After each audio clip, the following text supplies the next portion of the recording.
नमस्कार दोस्तों, मैं रामपाल सिंह सैनी आपके सामने फिर एक बार उपस्थित हूं अपने चैनल द लॉयर्स एडवाइस में। पिछले वीडियो में मैंने आपको सेक्शन 13 सीआरपीसी के सेक्शन 13 तक संक्षेप में बताया था, यानी शॉर्ट में बताया था। अब मैं सेक्शन 14 से लेकर सेक्शन 19 तक ब्रीफ में आपको बता रहा हूं। बहुत ज्यादा डिटेल में जाने की जरूरत नहीं है, क्योंकि ये सेक्शंस भी ऐसे हैं जो पिछले सेक्शन से कहीं ना कहीं मिलते हैं और लगभग वही हैं। तो आज अब हम चलते हैं सेक्शन 14 की तरफ, जो कि है local jurisdiction of judicial magistrate. Local jurisdiction of judicial magistrate यानी न्यायिक मैजिस्ट्रेटों की स्थानीय अधिकारिता। ये क्या होता है? उच्च न्यायालय के नियंत्रण के अधीन रहते हुए मुख्य न्यायिक मैजिस्ट्रेट यानी सीजेएम उस जिले का समय समय पर उन क्षेत्रों की स्थानीय सीमाएं निश्चित कर सकता है जिसके अंदर सेक्शन 11, सेक्शन 13 के अधीन नियुक्त मैजिस्ट्रेट उन सब शक्तियों का या उनमें से कुछ शक्तियों का प्रयोग कर सकेगा जो इस संहिता के अधीन उनमें निहित की जाए। अब इसी में हम देखेंगे कि एक चीज और इसमें जैसे एक्सेप्शंस होते हैं, तो इसमें ये दिया है कि स्पेशल जुडिशियल मैजिस्ट्रेट उस स्थानीय क्षेत्र के भीतर जिसके लिए वह स्थापित किया गया है किसी स्थान में अपनी बैठक कर सकता है। अब नेक्स्ट इस पे हम चलेंगे। ऐसे उपबंधों के सिवाय जैसे निश्चित किए गए प्रत्येक मजिस्ट्रेट की अधिकारिता और शक्तियों का विस्तार जिले में सर्वत्र यानी सभी जगह पूरे जिले में होगा। क्रिमिनल इसी का सेक्शन 11 या 13 या 18 के अधीन नियुक्त मजिस्ट्रेटों की अधिकारिता का विस्तार यथास्थिति उस जिले में या महानगर क्षेत्र के लिए जिसके लिए वे स्थापित किए जाएं वहां पर होगा। न्यायिक अधिकारी एक चीज ये आती है, कई बार ये क्वेश्चन होता है कि जो न्यायिक अधिकारी हैं यानी जो जुडिशियल मजिस्ट्रेट हैं, क्या वो थाने का निरीक्षण कर सकते हैं? तो इसमें सीआरपीसी में प्रावधान किया गया है कि नहीं, न्यायिक अधिकारी अपने शासकीय तथ्य न्यायिक कार्यों और कर्तव्यों के सिवाय थाने का निरीक्षण नहीं करेंगे। अगर वो किसी चीज में किसी ऐसे मामले में ये जरूरी समझते हैं कि थाने का निरीक्षण किया जाना है, तो वो सेशन न्यायाधीश से और सीजेएम से अनुमति लेकर उन्हें पूर्व सूचना देकर अगर ऐसा उस मामले के लिए जरूरी है तो थाने का निरीक्षण करेंगे। ठीक है, ये चीज क्लियर हो गई। अब हम चलते हैं सेक्शन 15 की ओर, जो कि है सबऑर्डिनेशन ऑफ जुडिशियल मैजिस्ट्रेट यानी न्यायिक मैजिस्ट्रेटों का अधीनस्थ होना। ये किसके कैसे, इसका मतलब क्या है, किसके अधीनस्थ कौन होगा, ये चीज देखनी है। चीफ जुडिशियल मैजिस्ट्रेट उस जिले के सेशन न्यायाधीश के अधीनस्थ होगा, यानी उस जिले का जो सेशन न्यायाधीश है उसके अधीनस्थ सीजेएम आएगा, चीफ जुडिशियल मैजिस्ट्रेट आएगा। और अन्य जुडिशियल मैजिस्ट्रेट जो हैं वो कैसे, वो अन्य जुडिशियल मैजिस्ट्रेट सेशन उस डिस्ट्रिक्ट के सेशन न्यायाधीश के सामान्य नियंत्रण के अधीन रहते हुए सीजेएम के अधीनस्थ होकर कार्य करेंगे। ठीक है।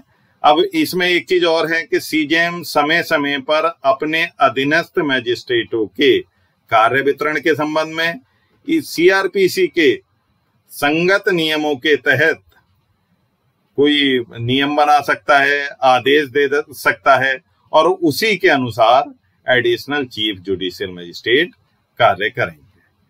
अब हम आगे बढ़ते हैं सेक्शन 16 की ओर, जो है महानगर मैजिस्ट्रेट के संबंध में। अर्थात महानगर मैजिस्ट्रेट हैं वो क्या होते हैं, ये आपको मतलब जैसे सेक्शन 11 में मैंने आपको बताया था judicial magistrate code. Judicial magistrate court जो होती है वो मैंने आपको बताया था कि जो मेट्रोपॉलिटन सिटीज होती हैं उनके अलावा जो सिटीज हैं उसमें तो जुडिशियल मैजिस्ट्रेट की नियुक्ति होती है, और मेट्रोपॉलिटन मैजिस्ट्रेट की नियुक्ति कहाँ होती है, जो मेट्रोपॉलिटन सिटीज होते हैं। इसी में अब मतलब मैं आपको बताऊं कि मेट्रोपॉलिटन मजिस्ट्रेट जो मैंने पहले बताया था कि 10 लाख से कम की आबादी नहीं होनी चाहिए, इस तरह की चीजें, तब भी वो बनेगा, है ना। तो वहां मेट्रोपॉलिटन मजिस्ट्रेट की न्यायालयों की स्थापना होगी। और ये कैसे कि राज्य सरकार या केंद्र सरकार के सलाह मशवरे के बाद उस जो स्टेट का उच्च न्यायालय यानी हाई कोर्ट है, वो ऐसे इतने न्यायालय स्थापित करेगा जितनी की वो आवश्यकता समझे। ठीक है, अब हम चलते हैं सेक्शन 17 की तरफ। सेक्शन 17 क्या है? Chief metropolitan magistrate and additional chief metropolitan magistrate.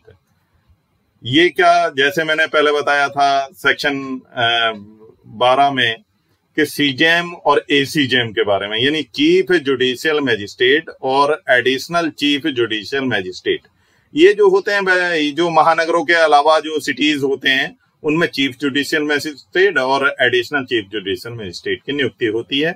और जो महानगर क्षेत्र होते हैं उसमें उच्च न्यायालय अपनी स्थानीय अधिकारिता के भीतर प्रत्येक महानगर क्षेत्र में एक चीफ मेट्रोपॉलिटन मजिस्ट्रेट की नियुक्ति करेगा। और उसके, मान लीजिए महानगर बड़ा है तो फिर एडिशनल मजिस्ट्रेट की भी जरूरत पड़ेगी। तो ऐसे में additional chief judicial metropolitan magistrate की नियुक्ति की जाएगी और इतनी ही संख्या में की जाएगी जितनी की वो आवश्यक समझे।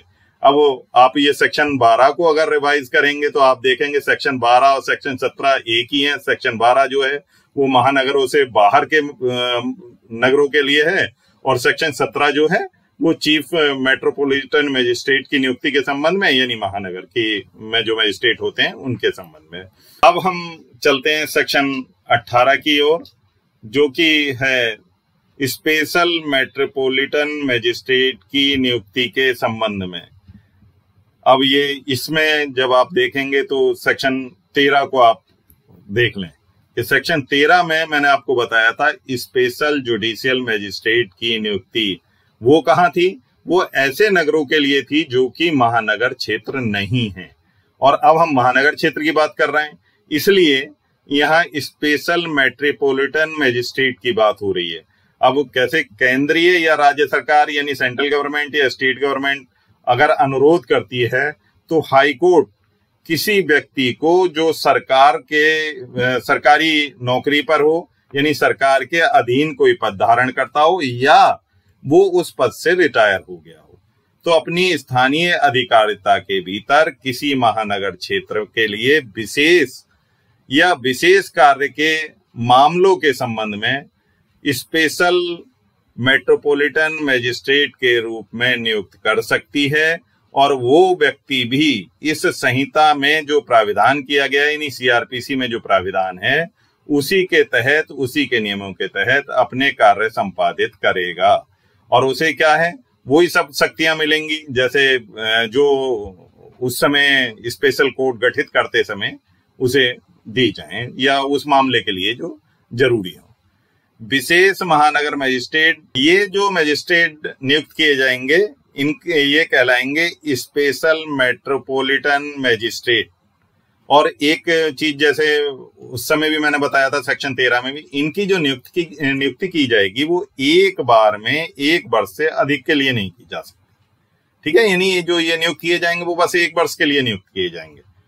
मैं समझता हूँ ये चीज क्लियर हो गई होगी। अब हम चलते हैं सेक्शन 19 की तरफ। सेक्शन 19 क्या है? Subordination of metropolitan magistrate. अब इस समय मैं फिर आपसे यही कहूंगा कि आपको मैंने पहले बताया था सेक्शन 15 में वो सबऑर्डिनेशन ऑफ जुडिशियल मजिस्ट्रेट के संबंध में था, है ना। तो ऐसे ही है सबऑर्डिनेशन ऑफ मेट्रोपॉलिटन मजिस्ट्रेट। तो अब ये इसका सबऑर्डिनेशन कैसे होगा?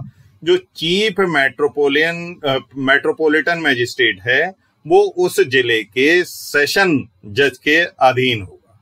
ठीक, अब अन्य जो मेट्रोपॉलिटन मजिस्ट्रेट हैं तो वो क्या होंगे? वो सेशन न्यायाधीश के साधारण नियंत्रण के अधीन रहते हुए चीफ मेट्रोपॉलिटन मजिस्ट्रेट के अधीन होंगे। ठीक है। अच्छा, अब एक चीज जैसे मैंने अभी आपको बताया था कि चीफ जुडिशियल मजिस्ट्रेट एसीजे यानी एडिशनल चीफ जुडिशियल मजिस्ट्रेट के कार्यों का वितरण करेगा। तो इसमें भी यही है, चीफ मेट्रोपॉलिटन मजिस्ट्रेट अपने अधीनस्थ जो एडिशनल चीफ मेट्रोपॉलिटन मजिस्ट्रेट है उनके कार्यों के निर्धारण व वितरण के लिए वो सक्षम है, और वो उसके कार्य वितरण में मतलब कार्य वितरण करेगा और उन्हें आदेश देगा, अर्थात उसी के जो नियम वो बताएगा या जो आदेश देगा उसी के तहत एडिशनल चीफ मेट्रोपॉलिटन मजिस्ट्रेट कार्य करेंगे। मैं समझता हूं कि आज इतना जो संक्षिप्त ज्ञान मैंने आपको दिया है शायद आपकी मदद करेगा और आपको मतलब अपनी तैयारी करते समय इससे सहायता मिलेगी। तो फिर जैसा कि मैं अपने हर वीडियो के अंत में आपसे एक अनुरोध भी करता हूं कि आप मेरे वीडियो को लाइक करें, सब्सक्राइब करें और शेयर करें, जिससे मेरा उत्साहवर्धन होता रहे और मैं आपको इसी प्रकार के नए नए वीडियो देता रहूं, जिससे आपका भी मार्गदर्शन हो सके। धन्यवाद।